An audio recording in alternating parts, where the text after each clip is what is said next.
Vamos ahora sí, vamos a ir acomodando un poquito más esto para estar más cómodos.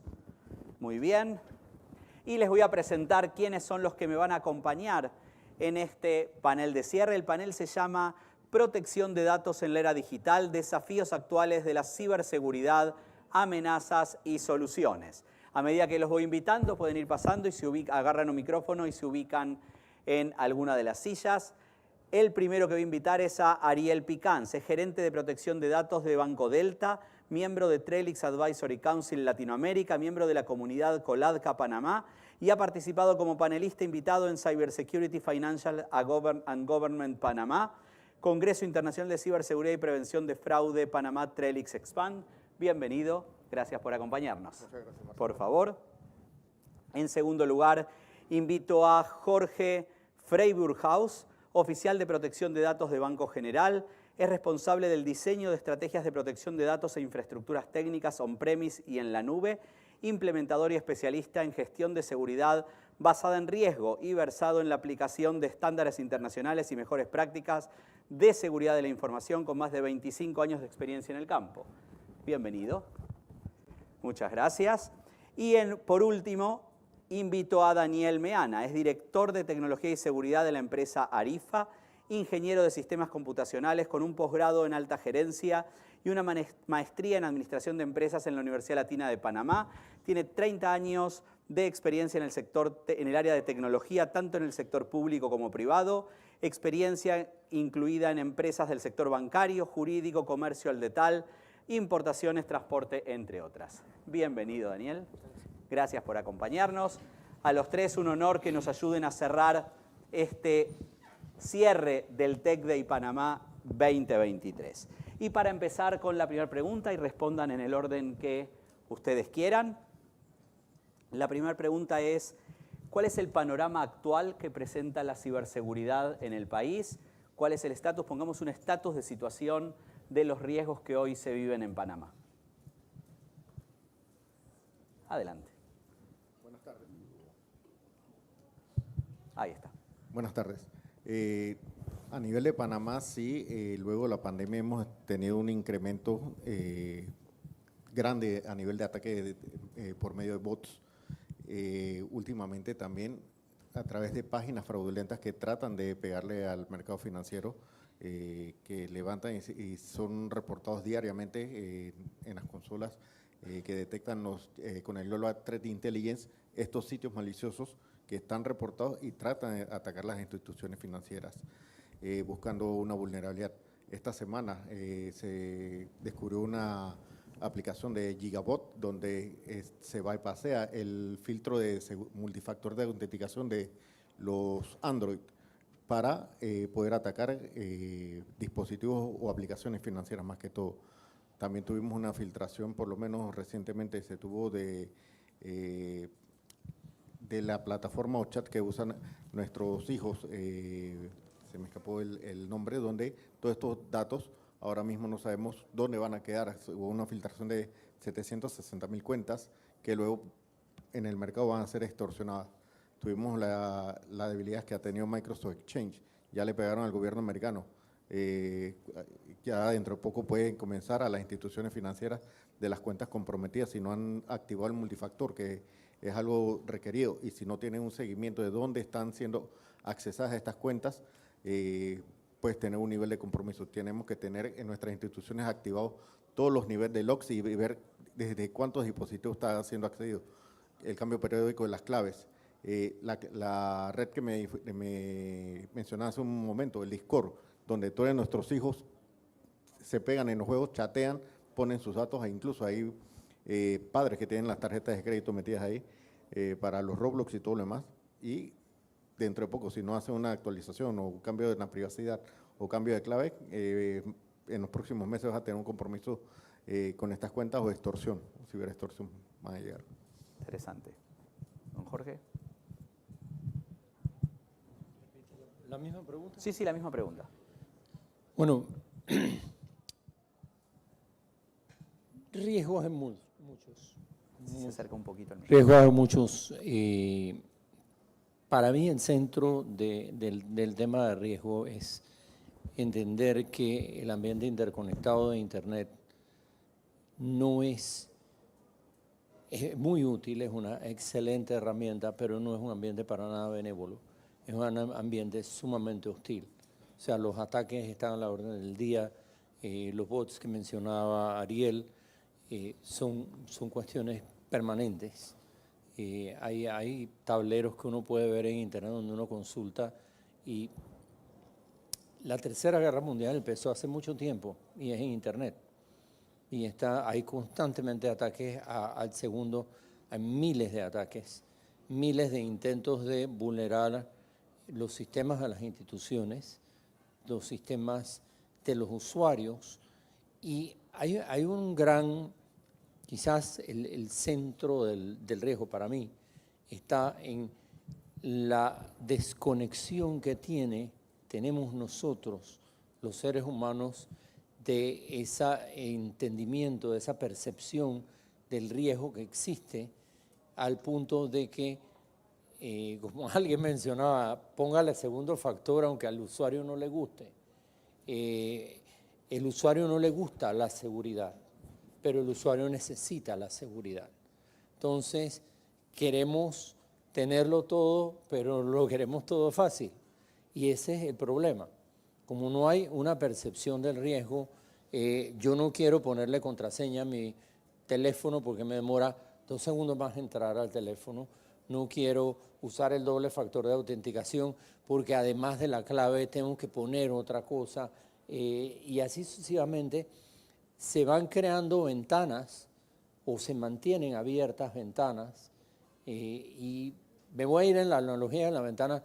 Nadie duerme en su casa con las ventanas abiertas, menos si las ventanas están a nivel de la calle.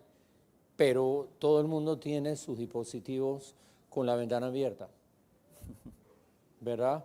Y la tienen abierta todo el tiempo y no les interesa cerrarla. Pero el ambiente es hostil y ese entendimiento de que el riesgo existe es quizás, dentro de todo el contexto, primero, lo más riesgoso y segundo, el mayor reto. Y eso está en nosotros, usuarios, ¿verdad? Con toda la inteligencia artificial, todas las herramientas, hay ataques como servicio. Tú pides el ataque, yo quiero atacar tal cosa, yo pongo mi tarjeta de crédito, por supuesto no voy a usar la mía, voy a usar una robada, ¿verdad? Y yo tengo un servicio muy corriente como quien suscribe una cuenta de Amazon para crear un servidor. Entonces, en resumidas cuentas, el riesgo está en no saber que existe o no pensar que existe, no tenerlo presente, la falta de malicia. Para mí ahí está la clave del asunto. Interesante reflexión. Daniel. Gracias. Mira, yo lo puedo separar, el panorama no es bueno mientras nosotros no entendamos el ambiente donde nos estamos moviendo. Y nosotros me refiero tanto a las empresas como a las personas en común, porque al final todos vivimos en el mismo ecosistema. Y los ataques, las vulnerabilidades, los hackers, las empresas estas dedicadas a ser hackers, están en todos lados, es como una lluvia. O sea, estamos por todos lados, nosotros hemos ido creando un shield alrededor de las empresas, un shield de cierta manera alrededor de nuestros hogares, pero igual las amenazas siempre van a existir y con estas tecnologías nuevas se van a incrementar. Hoy día hay estados que se dedican a hacer guerra cibernética, hay estados que te van analizando el comportamiento y encuentran rutas para poder atacar al otro estado. O sea, la cosa parece de ciencia ficción, pero no es ficción. Estamos en una realidad muy cruda y muy fuerte, donde yo siento que la clave está en la educación al usuario, no al usuario de la empresa, digo, por supuesto, al usuario de la empresa, pero sí hacer unas campañas un poquito más invasivas hacia el usuario común, hacia la persona común que entienda en el ambiente donde se está moviendo. Todos estamos expuestos, todos tenemos un celular que nos encanta usar, donde metemos la clave, la tarjeta, la fotografía de nuestros hijos, ponemos un montón de información personal y ya nos expusimos. Recogerla, poco difícil que la podamos recoger, ¿sí? Así que Si esto es así y nosotros somos conscientes de que el ambiente es así y damos las comunicaciones debidas a las personas al nivel que le corresponde, no técnica, sino ya un poquito con campañas más dirigidas, nosotros podemos ir cubriendo un poquito más este panorama tan fuerte que tenemos. Y esto no va para mejor. Esto va a seguir incrementando las nuevas tecnologías. Sí, habrán legislaciones, habrán reacciones, habrán nuevas tecnologías que ataquen esas tecnologías que la usan para el mal, pero igual esto va a ir creciendo y va mucho más rápido de lo que nosotros estamos esperando. Gracias. Con mucho gusto, las gracias a los tres. Y recién los tres, voy a usar una palabra que usó Jorge, pero creo que los tres hablaron más o menos de lo mismo, hablando de un ambiente hostil en el que vivimos. Me gustó el ejemplo de la ventana que uno en un primer piso no la dejaría abierta.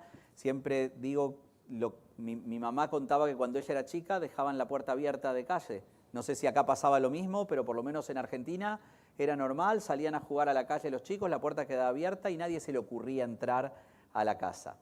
Hoy el ambiente, tal como lo describimos, es hostil. Pero lo otro que noto, y esto lo vengo siguiendo hace varios Tech Days, es que en este mismo panel años anteriores se hablaba mucho de tecnología.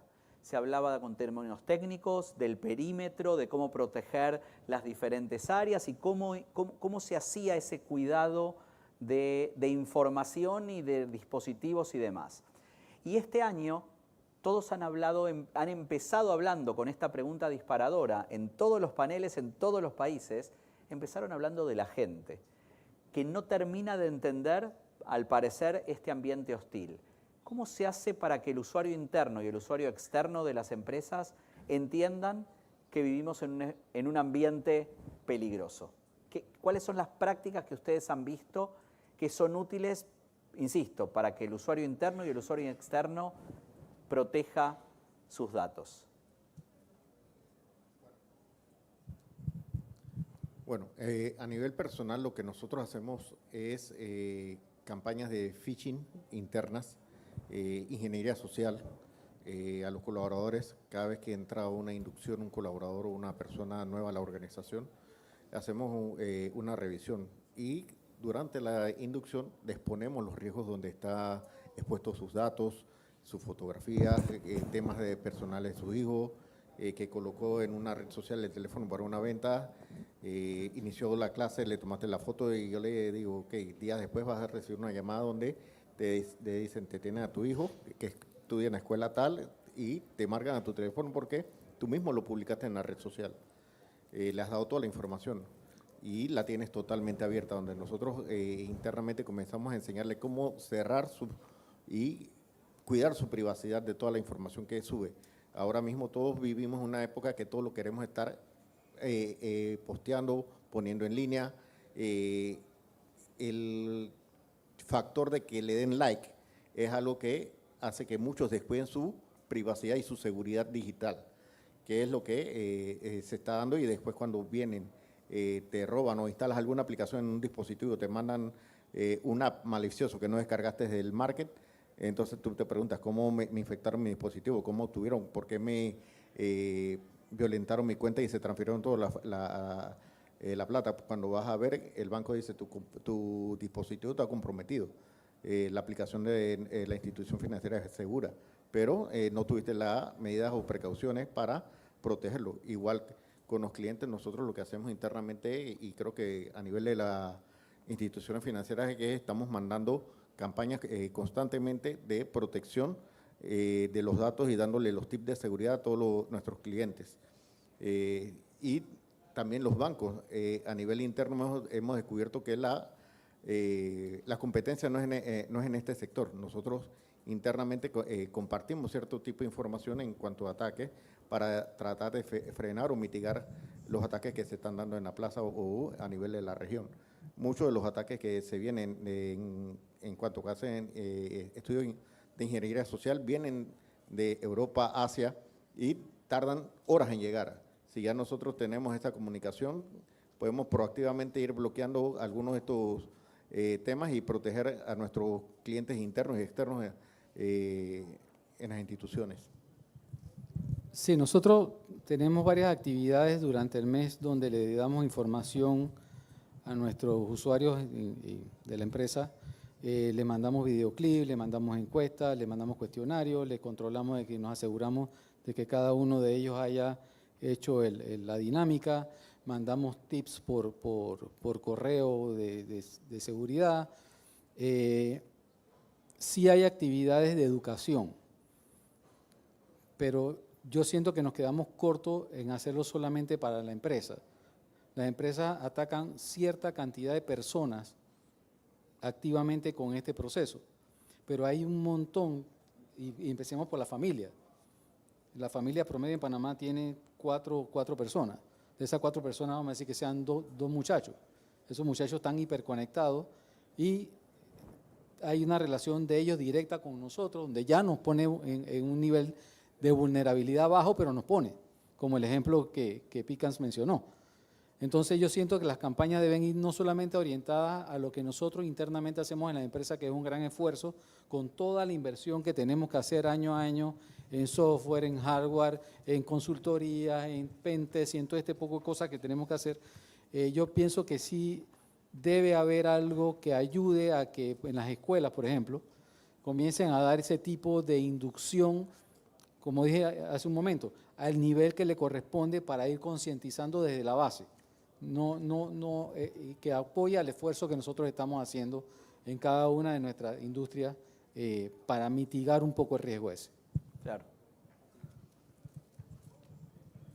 ¿Por qué la conversación gira a las personas? El eslabón más débil de la cadena. Es mucho más fácil hackear al ser humano que hackear a una institución que tiene un número de medidas y de implementaciones y que está constantemente trabajando en proteger su sistema. No es imposible, no es difícil, con las herramientas adecuadas, el tiempo adecuado, todo se puede hackear. Sin embargo, es mucho más fácil, es como el agua busca el camino más fácil y el camino más fácil está del lado del ser humano, que de una u otra manera necesitamos que interiorice ese riesgo con campañas de hacking, de phishing, de capacitación. Pero nosotros nos dimos cuenta hace un par de años atrás de un cambio importante en el tema de concienciación de cara, por lo menos a lo interno de la organización. Además de hacer las pruebas de phishing para que la gente estuviera más alerta y pendiente de las señales de un correo malicioso, de un correo que podía tener una segunda intención, también empezamos a hablarles de cómo aplicar conceptos de seguridad en su vida cotidiana para las cosas que le interesan, para proteger a sus hijos, para proteger a su familia, para entender que información confidencial no solamente son los datos de identificación personal, sino son los datos de identificación que le permiten a alguien hacer un secuestro virtual, ¿verdad?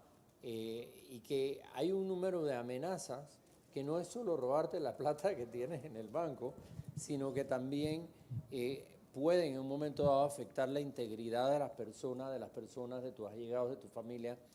Y cuando tú empiezas a darle la vuelta a ese concepto, sí va cambiando un poquito la idea, porque la persona interioriza más el riesgo, el concepto de riesgo. Ahora, lamentablemente, el factor o el reto más importante de esto es que hay muchas cosas a las que no se les presta atención hasta que te revientan en la cara, ¿verdad? Y ese quizás en concienciación y en capacitación es el reto más grande. Lamentablemente el ser humano tiene que aprender de lecciones y a veces las lecciones tienen que ser duras. Lo que tratamos es que esa lección tenga un colchón que lo amortigüe y la lección no, el aprendizaje no tenga que ser tan radical. ¿verdad? Pero por eso es que la conversación va cambiando a la persona, porque en la persona es donde está la clave de que estas cosas funcionen. Las medidas técnicas sin la persona que las trabaja No detrás alcanzan. no van para ningún lado. Es correcto.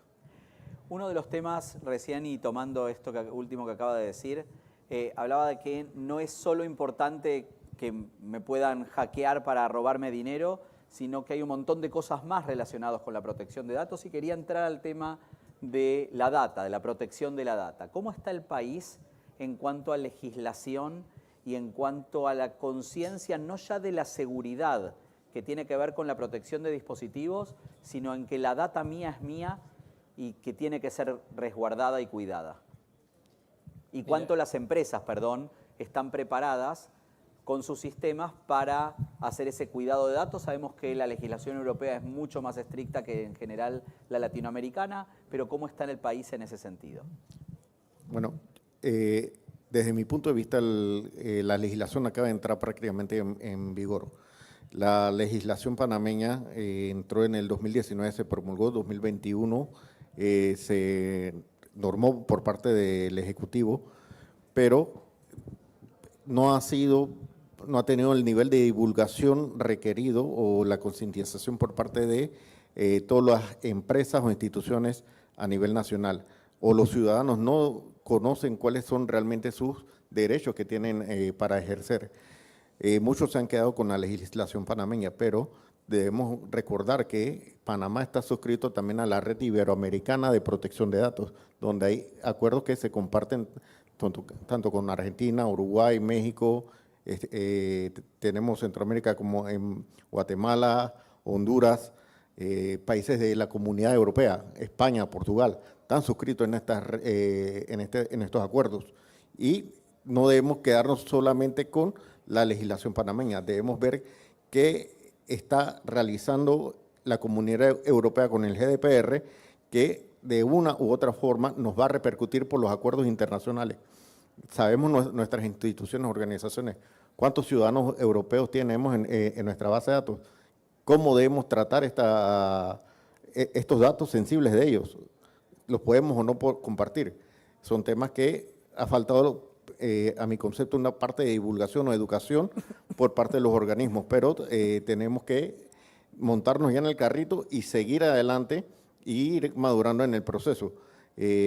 Hasta donde tengo entendido, si no mal recuerdo, Jorge, hay como 10 instituciones que ya han sido penalizadas por la ANTAI con multas por incumplimiento con esta ley, pero sí es algo que tenemos que reforzar. Creo que el único que está regulado es el sector bancario, y hay otros sectores que deben ser regulados también en esta materia. Sí, en principio los reguladores tenían 9 meses para complementar la legislación con las regulaciones particulares de los sectores. Como menciona Ariel, la única regulación que ha salido es la del sector bancario. Los otros entes reguladores no han todavía desarrollado un paquete. Es una ley que cubre lo necesario, que arranca y es un punto de partida, hay que caminar y luego correr, ¿verdad? A veces si es demasiado complejo es irrealizable, pero también es inentendible o incomprensible para el ciudadano común. Y volvemos a riesgo de ser cansón, regresamos a la persona. Mira, si yo no le veo el valor a mis datos y los ando poniendo en cualquier lado, o sea, el 90% o más de las personas que se han suscrito a una red social, para poder entrar y suscribirse y poner una foto, no han leído el acuerdo de privacidad, no han leído las reglas del juego, le dieron check, le dieron ok y les importó 3 pepinos qué es lo que decía allí.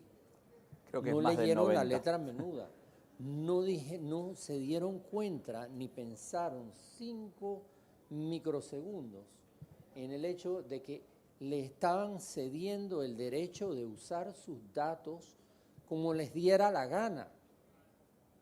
Sí. Porque es literalmente lo que dice. Les cedieron el derecho de usar sus datos como les diera la gana.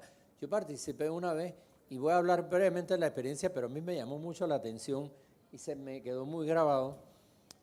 Una expositora española en un congreso, una charla realmente que merecía el título de magistral, decía: ¿quiénes de ustedes aquí trabajan para Facebook? Nadie levantó la mano. ¿Quiénes de ustedes trabajan para Instagram? Nadie levantó la mano. ¿Quiénes de ustedes hicieron el challenge de los 10 años? Y empezaron a aparecer las manos. El challenge de los 10 años era, ponías una foto tuya hace 10 años y ponías una foto actual. Dice, bueno, ustedes todos están trabajando para Facebook. ¿Por qué? Porque ustedes les están dando los datos necesarios para refinar sus algoritmos de aprendizaje de máquina y de inteligencia artificial para saber reconocer y proyectar cómo cambia la fisonomía de una persona en un periodo de 10 años. Y adivinen qué, se lo están dando gratis. Y adivinen qué, es su información personal, es su información privada y además ustedes le dieron check y aceptar a un acuerdo que es vinculante legalmente, cediéndole el uso de sus datos. ¿Y cuántos de nosotros hijos piensan en eso? Peor todavía. Entonces, puedes haber toda la ley que tú quieras, pero eso es legal, eso es data cedida y con un uso cedido legalmente, y la ley ante eso realmente no hace nada. Sí, la ley dice, ok, perfecto, tú puedes rehusarte a dar los datos, ya te saliste, pero eso no es retroactivo, eso es a partir de hoy. La data que ya tenían, la data que ya usaron, la data que ya aprendieron, ya eso se consumió, hecho consumado. Entonces, nuevamente, ¿por qué la persona? Porque en la persona está el detalle. Estamos regalando datos. Los datos hoy en día personales sirven para analítica, sirven para inteligencia artificial, sirven para alimentar un montón de cosas y tienen un valor inmesurable. Entonces, ese es el contexto. La ley está bien, es un paso en la dirección correcta, necesitamos evolucionar, necesitamos mejorar, necesitamos poder cumplir con eso primero, pero lo que estamos firmando está afuera, no está aquí, y la ley de allá, eso es importante. Sí, mira, pueden haber leyes y es un poquito de las leyes existen. En Europa son mucho más apretadas que acá. Acá estamos empezando con el tema y gracias a Dios no nos han apretado tanto porque si no estuviéramos trabajando, no estuviéramos aquí sentados. Faltan las reglamentaciones que nos dan una guía un poquito más específica de qué es lo que tenemos que hacer y eso lo estamos viviendo acá en el ambiente de las firmas de abogados, que sí estamos ciertamente regulados por los sujetos no financieros de la superintendencia, pero sí hemos tenido que intuir muchas cosas y acercarnos mucho a lo que ya nuestros colegas banqueros han hecho en su protección de datos, porque tenemos que cumplir con la ley de todas maneras. Esto no es cuestión de que no entiendo la ley y no la puedo cumplir. No, espérate. Tú aprieta lo que tengas que apretar, controla lo que tengas que controlar y ya después veremos qué hacemos. Y eso es un tiempo, inversión que hay que hacer. Pero el problema no está acá. Nosotros como empresas serias vamos a hacer cualquier cosa para cumplir con la ley. Quizás nos tome tiempo, quizás nos multen porque tenemos unas infraestructuras tan grandes que no podemos controlar a todas, pero tenemos que hacerlo de todas maneras. Pero el riesgo no está de este lado. El riesgo está en la gente que hace cosas como mencionaba acá el colega. En nosotros mismos que estamos entregando nuestra información, que prácticamente es lo mismo que inicialmente nos piden los bancos, o lo mismo que nosotros pedimos en un conozca a su cliente, por ejemplo, dame tu nombre, tu cédula, tu dirección, tu teléfono, tu email, y eso mismo es lo que ellos aprovechan.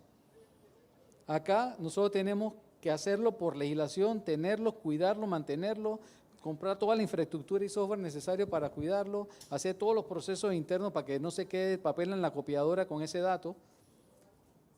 Pero ¿qué pasa del otro lado? ¿Qué pasa en la casa? El hijo sacó la cédula y la dejó por ahí. o dejó el celular abierto, o se me perdió el celular y no tenía contraseña. Entonces, ahí es donde está el problema. Sí, hay leyes, perfecto, reglamentaciones, hacen falta, pero nosotros tenemos que cumplir de todas maneras. Entonces, es concientizar al resto de la población a las cosas que están pasando y para qué son estas leyes, porque en muchas ocasiones nos dicen, pero ¿para qué me estás pidiendo eso si nunca me lo has pedido? ¿Por qué me estás poniendo tanto problema ahora para abrir una cuenta de banco o para ser cliente mío? O una de las empresas donde yo he trabajado que tenían que llenar su documento de conozca a su cliente, conozca a tu cliente y ahora tú me tienes que mandar el tuyo para acá y eso son información que yo tengo que guardar, que es o almacenamiento digital o es papeles en un archivador. Entonces esto se ha puesto tan complejo y es tan caro manejar esta cantidad de información que tenemos que resguardar que hay que hacerlo, hay que hacerlo. Lo bueno es que el existir una legislación nos obliga a las empresas a tomar los controles y los cuidados. Antes no le dábamos pelota. Entonces, igual sabemos que las personas van a poner el check como si lo hubiesen leído y es nuestra responsabilidad. Pero nos obliga a pensar un poquito más, me parece. Claro. Creo que desde ese punto ya es bueno. Hablemos ahora, salgamos un poco del costado de la persona y metámonos en las tecnologías. ¿Cuáles son las tecnologías que hoy están viendo que mejor uso se les están dando a la protección de la data, a la protección de la información, a la protección de los activos? ¿Y cuáles son las que vislumbran que van a estar desarrollándose en los próximos años? En cuanto a herramientas, yo sí considero que toda organización debe tener herramientas de inteligencia artificial o machine learning que hayan tenido anteriormente. No estoy hablando en este momento de ChatGPT, sino herramientas que aprendan el comportamiento de tus colaboradores. Si tu colaborador viene, entra, enciende su máquina a las 8 de la mañana, trabaja, se levanta a las 12, coge una hora y media de almuerzo, regresa y se pone a trabajar, pero si ese colaborador a la 1 de la mañana se activa el equipo, es algo que te debe saltar una alerta de una vez que se sale de su comportamiento habitual. No, que comenzó y se conectó a un Dropbox, nunca lo ha hecho, debe generarte alguna alerta. Todo este tipo de alertas, cuando tú lo tienes y tienes por lo menos la data identificada de dentro de la organización, cuáles son tus archivos sensibles, sensitivos, tu información confidencial, cuáles son las tablas sensitivas de tus bases de datos. Con todo esto tú vas armando un esquema de seguridad para proteger la data. Y si hay algo que se sale del patrón o algún intento de acceso no autorizado, que tus mismas herramientas bien orquestadas hagan el bloqueo de la extracción, generen una alerta para que uno pueda tomar las evidencias, reporte, cuestionar qué era lo que estaba haciendo. ¿Realmente fue el usuario o el computador estaba infectado? O alguien más se conectó. La credencial fue accedida donde era realmente accedida habitualmente o se accedió remotamente. Son temas que tenemos que tener esos tipos de controles ya definidos. Estos temas de protección, ahora es que viene la protección, pero esto viene de la protección de datos, viene de herramientas desde hace más de 10 años de DLP, Data Loss Prevention, que venían con algunas suites que en su momento las industrias debieron ir identificando. Ahora, con los que no tenían, ahora se tienen que montar en este carrito en proteger. Y no solamente ahora, en lo que tenemos en la premisa, ahora con la nube el reto es mucho mayor. Ya la data no la tienes solamente dentro de la organización, ya la subiste al correo, ya está en Microsoft, por decir, o Google. ¿Dónde está ese centro de datos? ¿Quiénes más tienen acceso? Compartiste por Dropbox, ¿quién más tiene acceso? Si se hackean Dropbox, ¿dónde quedó esa data? Ya el perímetro que teníamos hace una década atrás no es el mismo. Todo es mucho más complejo controlar. Y mi consejo sería a las organizaciones que necesitan compartir en la nube, que evalúen previamente qué es lo que realmente necesitan compartir en su sistema que sea público. Y taguear la información para saber dónde está y quién debe tener acceso a imprimir, compartir, enviar por correo, compartir en Drive. Son temas de políticas que tienen que aplicarse para poder evitar la fuga o compromiso de la información más adelante. Sí, mira, herramientas hay bastante, o sea, y esto ha sido como una cebolla, ¿no? Hemos ido de un pequeño núcleo de seguridad y lo hemos ido creciendo, lo hemos creciendo, hemos ido forrando y forrando y forrando, haciendo el shield ese que hablé al principio. Yo siento que van a seguir saliendo herramientas, ese shield vamos a tener que seguirlo cubriendo y esas capas de adentro, los proveedores que estamos en manos de ellos también van a tener que irlas optimizando, actualizando, mejorando. En algún momento van a tener que decir, vamos a simplificarlo porque esto se está haciendo muy complejo, lo comentaba hace un ratito allá afuera. Nosotros como administradores tenemos que estar pensando en tantas piezas de rompecabezas solamente para lo que es seguridad.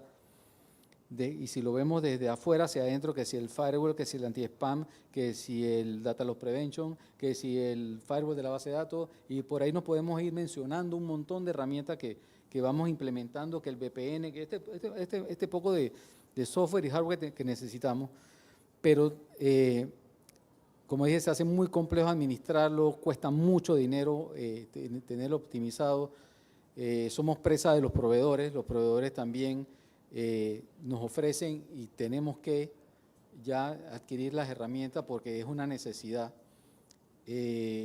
¿Hacia dónde vamos? Digo, ahora salió inteligencia artificial, que es lo que ha sido el tema de esta conferencia. Ahora tenemos que aplicar inteligencia artificial a esa herramienta, tenemos que esperar que nuestros proveedores nos las ofrezcan. Y esto va a ser un círculo, un ciclo que va creciendo, que sinceramente no sabemos a dónde va a parar. Lo que sí sabemos es que es muy complejo y ojalá que con la inteligencia artificial nos lo hagan menos complejo. Totalmente. Respetando el tiempo y dando una respuesta breve, en efecto las herramientas nos dan una visión y afortunadamente las herramientas han evolucionado de una manera bastante interesante.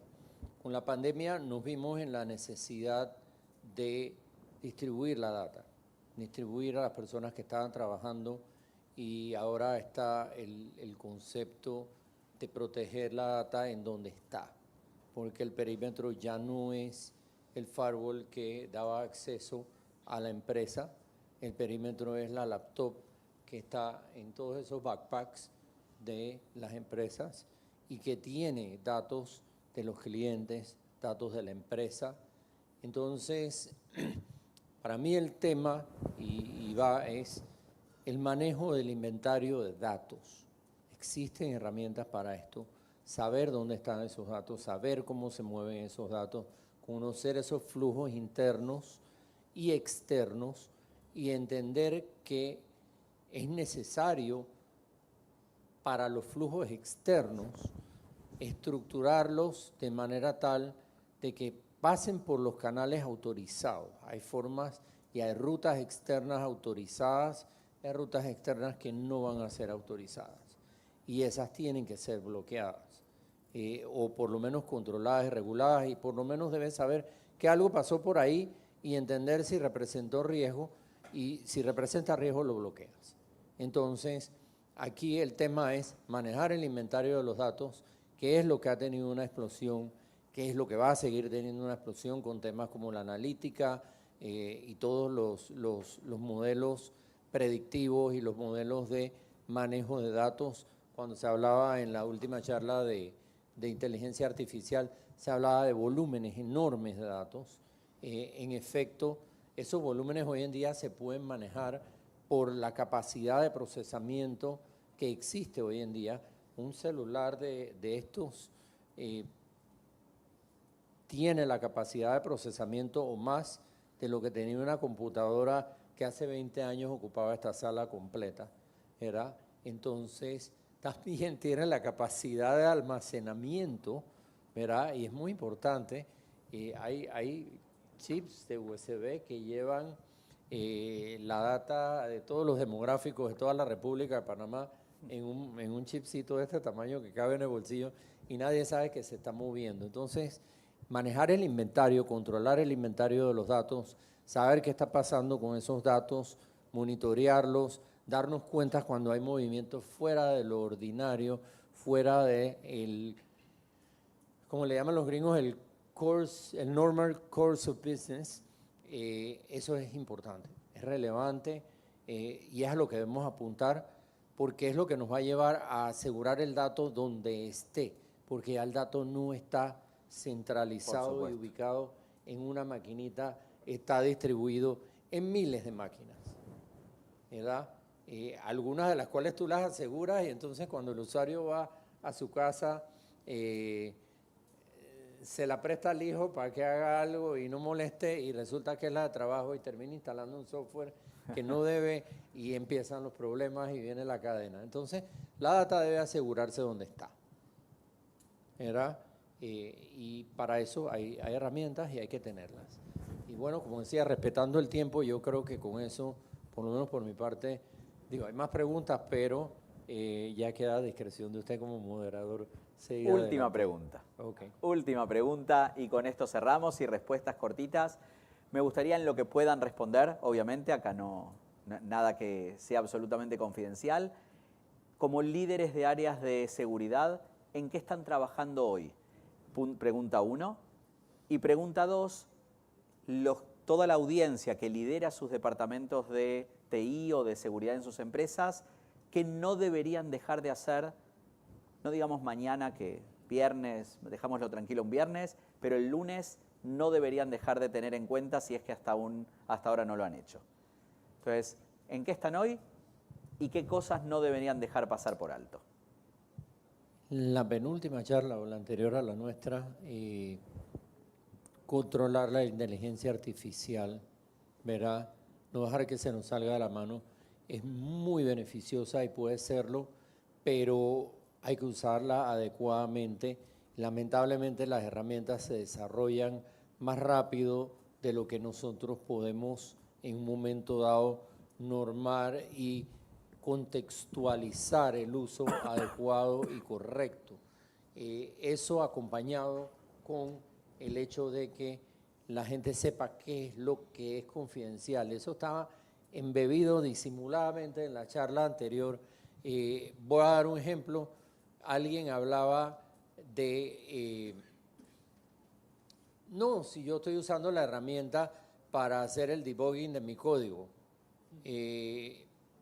Perdón, el código es información confidencial de la empresa, es propiedad intelectual, es know-how, y hablaban de propiedad intelectual, es know-how. ¿Cómo que no es propiedad intelectual? ¿Cómo que no es información confidencial?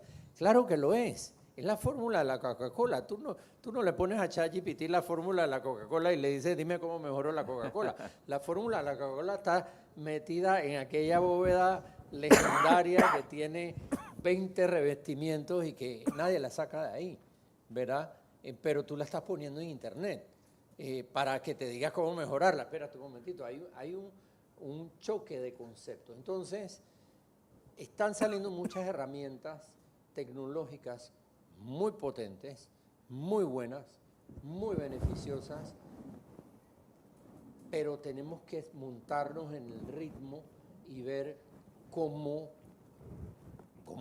nos mantenemos al día. Mientras tanto, lamentablemente, algunas cosas hay que bloquearlas y aguantarlas, entenderlas y responder rápidamente, con agilidad, con ciertas cosas, entendiendo cuáles son necesidades reales. Eso se tipifica en casos de uso, de los cuales el expositor anterior hablaba, y entendiendo cuáles son los casos de uso que agregan valor y que vamos a trabajar en el corto plazo e ir desarrollando poco a poco. Pero nadie se tira a correr una maratón si no puede hacer una caminata acelerada de 10 minutos sin perder el aliento. No tiene lógica. Entonces, hay que ir con el ritmo, pero que el ritmo sea razonable. Y evangelizar. Eso es lo que básicamente estamos haciendo, ¿verdad? Herramientas, sí, queremos muchas, pero no todas las podemos tener, no todas tienen casos de negocio. Lamentablemente estos son temas que no generan rentabilidad necesariamente, pero que sí generan un control de pérdidas que también son tan importantes. Por lo menos en la banca el riesgo reputacional es incalculable e indispensable tenerlo en mente. Lo hemos visto en la industria legal también, sin citar ejemplos, ¿verdad? Entonces, es importante que estemos conscientes siempre de eso, gestionando riesgos y buscando la mejor manera de mantenerlos dentro con las riendas templadas, por decirlo así.